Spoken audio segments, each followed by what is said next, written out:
la gente, usted lo sabe, es una política del ministro Celestino Rodríguez en el 75 que hizo explotar todos los precios, tarifas, precios. ¿Usted cree que se puede terminar así? Yo creo que es muy diferente, Joaquín, porque en la época previa a Celestino Rodrígo, con Helbar, lo que había era un congelamiento total de prácticamente todos los precios. Claro. Entonces eso era como una olla a presión que en cuanto se la destapó, bueno, ese fue el Rodrigazo. Hoy en día hay esencialmente dos precios que están controlados, que son las tarifas y el tipo de cambio.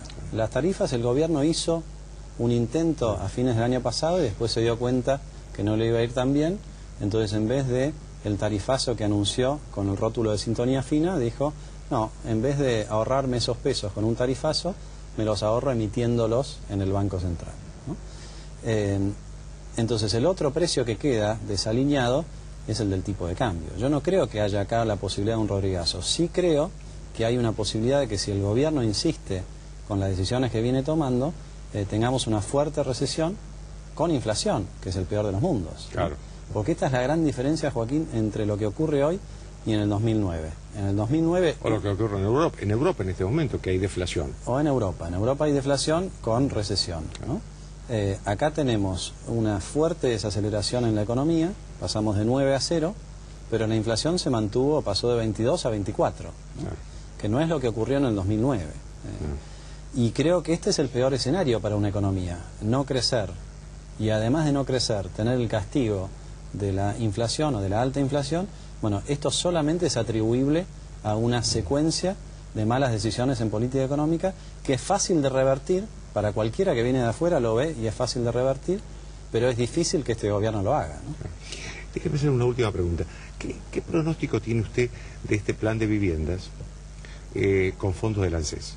Le digo porque yo estaba viendo algunos de los planes, tienen tasas de interés anual por abajo del índice del INDEC de inflación, que ya es la mitad de la inflación real. ¿Cómo ve que qué es lo que va a pasar con el ANSES? Porque son los futuros jubilados. A ver, primero hablemos de los jubilados y después del instrumento en sí. Yo creo que los jubilados ya están siendo hoy expoliados cuando el ANSES le presta a tasas muy bajas al Tesoro Nacional para cubrir gastos corrientes, ¿no? Y las tasas no las podemos saber porque a veces hacen una emisión de un bono y no sabemos cuál es la tasa de interés, pero lo que sí sabemos es que las veces que han mostrado la tasa de interés era muy baja, ¿no?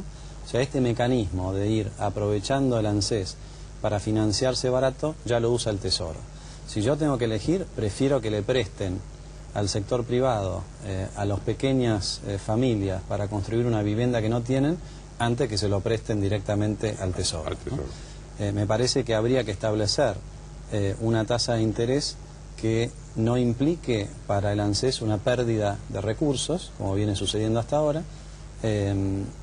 Eso no está en los planes, pero en principio yo no tengo un problema con la decisión de estimular la economía a través de un plan de vivienda en un país donde hay un déficit habitacional de casi 3 millones de viviendas. El problema, Joaquín, es que este es el tercer plan de vivienda que anuncia Cristina.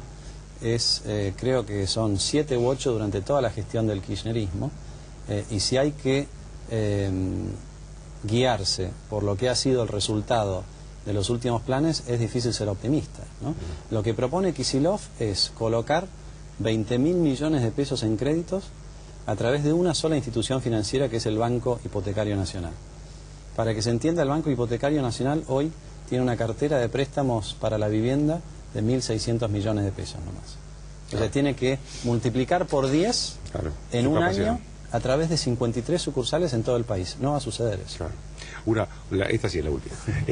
Hay un conflicto en este momento, que es que los gremios están pidiendo, de acuerdo a la rutina, como se venía pidiendo, aumentos por encima de la inflación. Por lo tanto, piden el 30%.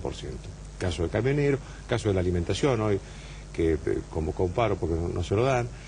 Pero por otro lado es cierto que hay una inflación alta y que nuevos aumentos salariales podrían aumentar aún más la inflación.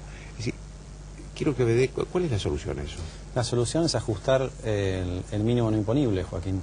La solución, ¿por qué los gremios piden más que la inflación, porque dejan una parte muy importante con el impuesto a las ganancias. Claro. Y el impuesto a las ganancias lo pagan porque la inflación los va llevando a un nivel de ingresos que tiene que tributar más a pesar de que no tiene ganancia, ¿no? Por eso nosotros hemos propuesto un proyecto de ley en el que básicamente eliminamos el impuesto a las ganancias para los salarios inferiores a 4 salarios mínimos vital y móvil, y lo eliminamos también para los haberes jubilatorios. Joaquín, es increíble realmente que le cobremos impuestos a las ganancias a alguien que hizo sus aportes toda su vida, pagó el impuesto a las ganancias, y cuando llega el momento de la jubilación le volvemos a cobrar impuestos a las ganancias, ¿no? Entonces, es comprensible que los sindicatos quieran cubrirse por encima de la inflación. Esto se resuelve de manera muy sencilla. Ajustemos el mínimo no imponible y dejemos que la paritaria funcione como tiene que funcionar. ¿Por qué no lo hace el gobierno? Porque el gobierno está desesperado por los fondos. Te agradezco mucho. Gracias a usted, Joaquín. Una pausa.